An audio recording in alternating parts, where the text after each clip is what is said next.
Hi guys! Ngayon ituturo ko naman sa inyo ang step-by-step tutorial kung paano kayo makapagbayad sa inyong Pag-ibig Housing Loan through online gamit ang GCash. So, pwede kayong mamimili kung paano kayo makapagbayad nito. So, pwede kayong makapagbayad ng monthly amortization or kaya kung gusto ninyo full payment or yung tinatawag nilang apply for principal. So, bago yan, kung kayo ay bago sa aking vlog, please consider to subscribe para updated kayo lagi sa mga videos ko. Ngayon guys, open nyo lang yung GCash apps ninyo.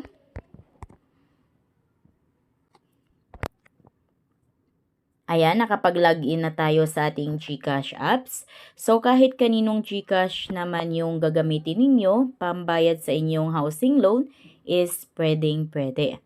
Dito, click lang natin itong bills. Then, under bills, makikita natin dito yung government. Click natin yan. Dito sa mga billers, scroll nyo lang pababa, hanapin nyo lang si Pag-ibig. Ayan, so dito guys, meron kayong tatlong mapagpipilian. So, dito, ano nga ba ang pinagkaiba ng Pag-ibig at saka Pag-ibig OFW or local?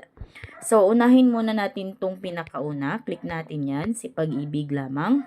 So, dito, kung ito yung pipiliin ninyo, pambayad sa inyong Pag-ibig Housing Loan, so, papasok yung payment ninyo within 3 business days.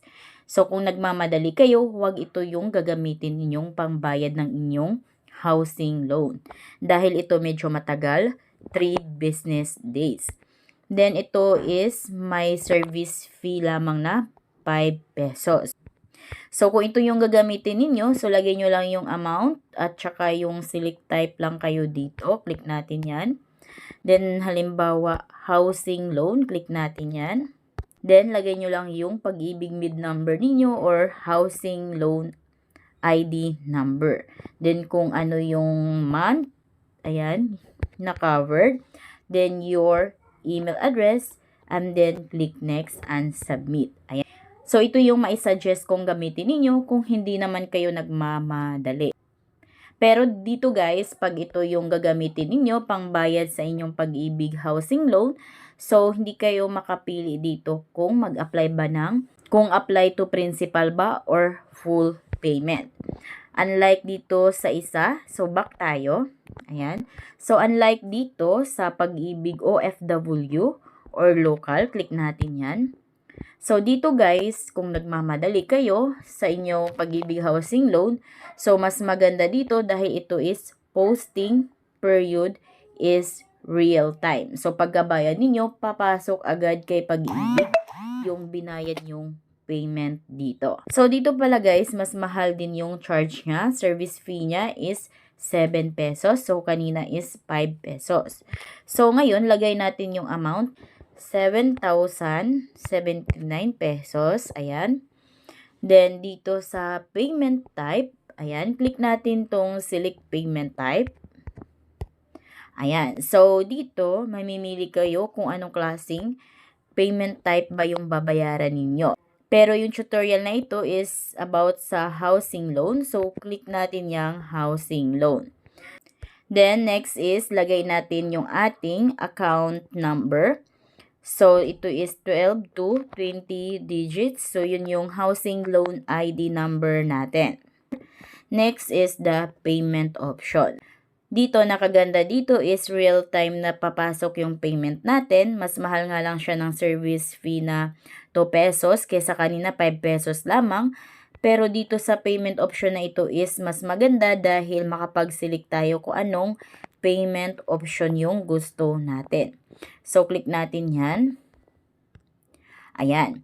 So, dito, pwede kayong mamimili kung monthly amortization nga ba yung babayaran ninyo or kaya kung gusto nyo principal or kaya full payment. Mas maganda kung ito yung gamitin ninyo pambayad sa inyong Pag-ibig Housing Loan dahil real time papasok yung payment ninyo, then makapamili pa kayo kung anong klaseng payment option yung gusto ninyo. So, kung gusto nyo ng apply to principal, so click lang natin tong apply to principal. So, ano nga ba itong apply to principal? So, kung gusto ninyong mas mabilis matapos ang inyong Pag-ibig housing loan, or kaya gusto nyong makatipid sa interest ni Pag-ibig, so, magbabayad kayo ng apply to principal. Then, pag once na ito yung pipiliin ninyo, so, dapat above the monthly amortization yung amount na ilalagay ninyo. So, halimbawa, dahil 7,079 yung monthly amortization dito, so, ang gagawin ninyo guys is, gagawin nyo halimbawa ng 20,000 or 15,000 or 30,000 or depende sa amount. Ito sa region, click natin yan, select region. Then, Philippines. Ayan. Then, dito sa period from, click natin to. Ayan. Then, halimbawa, January 2025 yung babayaran niyo. So, yung date ng aking, is January 3. Ayan. So, sinet ko siya as January 3, 2025. Yan yung date ng aking Pag-ibig housing loan. Ngayon, click natin yung okay. Then, ganun din guys, yung ilalagay ninyo dito kung halimbawa 1 month lang yung babayaran natin. So, yung period 2 naman, click natin to. Then, piliin natin yung January 3, 2025. Ayan. Then, lagay nyo lang yung contact number ninyo dito. Next is our email address. So, kung gusto nyo email si GCash ng inyong payment receipt, so lagay nyo yung email ninyo. Pero kung ayaw nyong lagyan is pwede naman dahil ito is optional lamang. Kung halimbawa naman naka-check yan, box na yan, so uncheck nyo lang para hindi kayo mabawasan ng 1% of your total bill. Dahil ito is protection lamang or insurance sa ating bill. So, ngayon, click na natin yung next. And then, bago kayo mag-confirm dito guys, double check, triple check nyo yung information nyo dito. Then, pag tama naman, na double check nyo na, tama naman lahat, click nyo na itong confirm.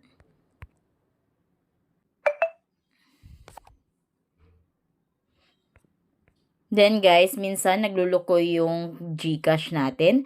So, ito yung lumalabas. There seems to be a similar transaction you have submitted. Pero pag i-click nyo yung okay, then back kayo, nabawas na yung payment ninyo. Nabawas na yung balance ng aking GCash. Then, makatanggap kayo ng email. Ayan. Ang nakaganda, pag once na nailagay nyo yung email ninyo, so, makatanggap agad kayo ng GCash bills payment. Ayan, tulad nitong email ni GCash. Oh. So, I suggest na mas maganda pag lagyan nyo ng email para pag nagluloko yung GCash is makatanggap kayo ng ganito, GCash bills pay receipt. So, ito katibayan natin na nakapagbayad talaga tayo sa GCash. Gawa nga ng minsan nagluloko yung GCash apps. Kung kayo ay bago sa aking vlog, please consider to subscribe para updated kayo lagi sa mga videos ko. Thank you for watching!